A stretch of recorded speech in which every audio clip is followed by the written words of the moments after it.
Good evening student. और आप सब लोग कैसे हो? आज हम लोग बीए फर्स्ट सेमेस्टर का फर्स्ट टॉपिक इन्वायरमेंट ज्योग्राफी में इन्वायरमेंट यानी पर्यावरण का स्टडी करेंगे। The word environment has been derived from the French word environment, meaning to encircle or to surround it. पर्यावरण शब्द फ्रेंच शब्द इन्वायरनर से लिया गया है, जिसका अर्थ होता है घिरा हुआ या घेरना। पर्यावरण का शब्दकोशीय अर्थ यानी इसका जो डिक्शनरी मीनिंग है होता है आसपास या पास पड़ोस।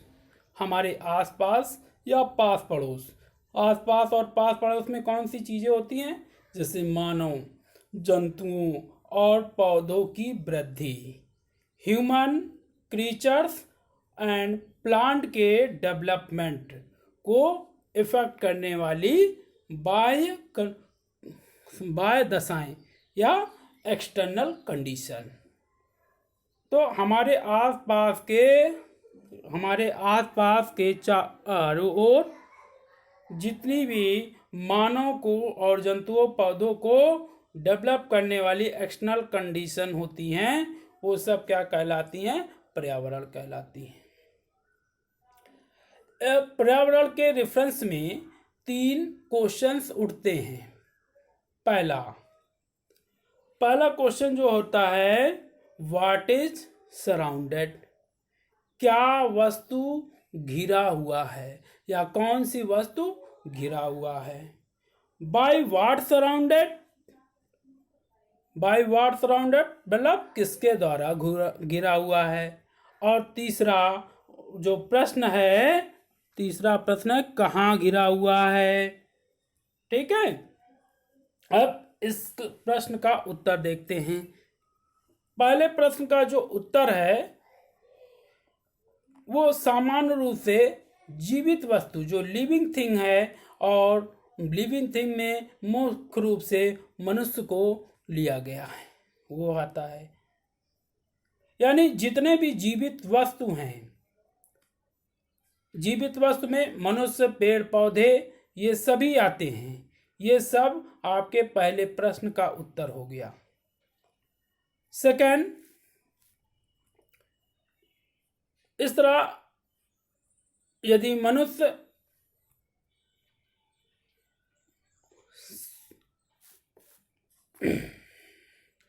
समान रूप से जीवित वस्तु या मुख्य रूप से मनुष्य, पहले प्रश्न का उत्तर हो गया। इस तरह यदि मनुष्य घिरी हुई वस्तु है तो उसका जो भौतिक गुण यानी फिजिकल एट्रीब्यूट है, ये दूसरे प्रश्न का आपका आंसर हो गया।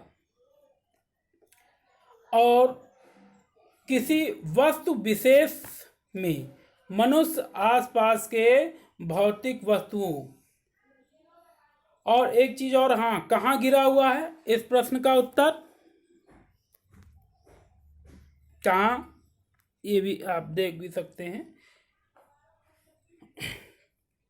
कहाँ गिरा हुआ है, इस प्रश्न का उत्तर स्थान या धरातल या वास क्षेत्र से लिया जाता है, यानी कि हैबिटेट से लिया जाता है। मुख्य रूप से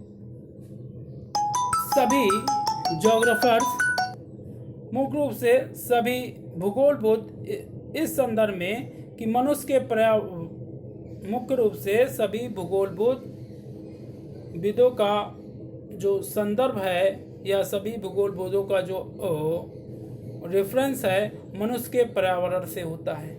जितने भी ज्योग्राफर्स हैं उन्होंने क्या है, मनुष्य को पर्यावरण से घिरा हुआ माना है। परंतु मनुष्य का अन्य जीवन रूपों, खासकर जंतु तथा पादप जीव यानी प्लांट जो लाइफ है, से अलग अस्तित्व नहीं रहता।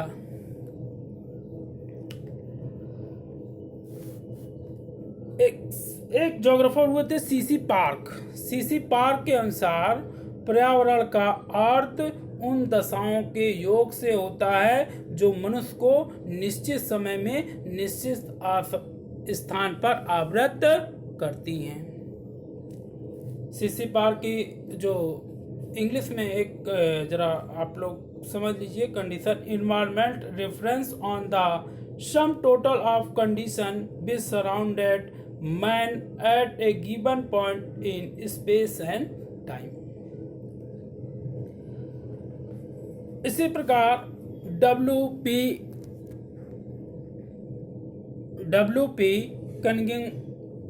Cunningham and SC. कनिंगम ने 2004 में पर्यावरण को निम्न प्रकार से परिभाषित किया। पर्यावरण उन परिस्थितियों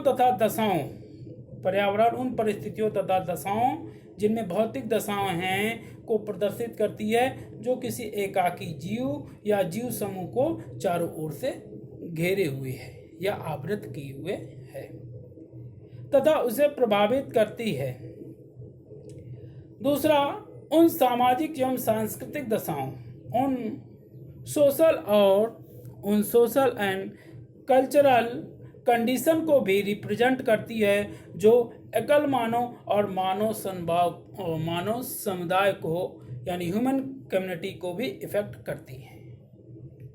क्योंकि मनुष्य प्राकृतिक क्षेत्र से लेकर निर्मित यानी बिल्ट किया हुआ या प्रौद्योगिकी सामाजिक एवं सांस्कृतिक क्षेत्रों में रहता है, अतः ये सभी पर्यावरण की रचना करते हैं।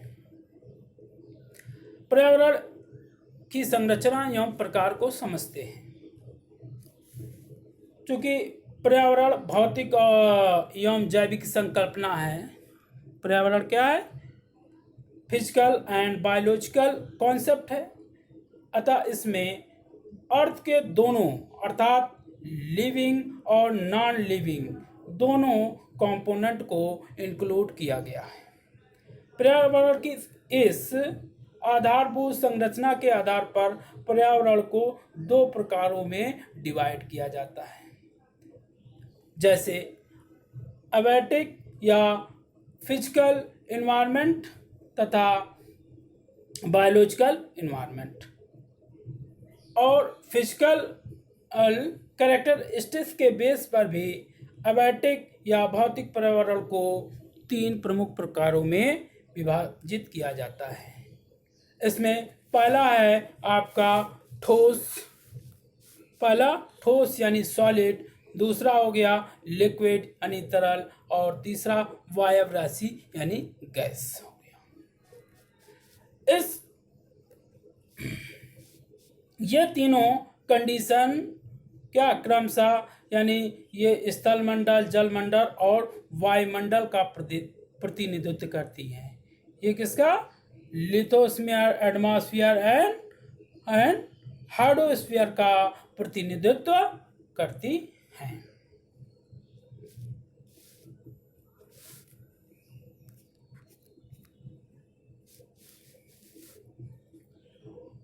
इसके विभिन्न स्थानिक मापों पर इन तीन प्रकार के पर्यावरण को भी कई स्तरीय लघु इकाइयों में विभाजित किया गया है, जैसे पर्वत पर्यावरण, माउंटेन इन्वायरमेंट, पठार पर्यावरण, प्लेटू इन्वायरमेंट, मैदान हो गया प्लेन इन्वायरमेंट, लेक इन्वायरमेंट, सरिता इन्वायरमेंट और ग्लेशियर इन्वायरमेंट, ठीक है, और मरुस्थलीय इन्वायरमेंट, सागर तटीय पर्यावरण और सागरीय पर्यावरण यानी सी इन्वायरमेंट आदि। बायोलॉजिकल इन्वायरमेंट की संरचना के आधार पर पौधों यानी कि वेजिटेशंस तथा मानव सहित जंतुओं द्वारा होती है। जैविक पर्यावरण की संरचना पौधों तथा मानव सहित जंतुओं द्वारा होती है। इसमें मनुष्य एक इम्पॉर्टेंट फैक्टर होता है। इस आधार पर जैविक पर्यावरण को दो भागों में बांटा जाता है। पहला वास्तविक पर्यावरण यानी फ्लोरा इन्वायरमेंट, और दूसरा जंतु पर्यावरण यानी फैनुअल इन्वायरमेंट।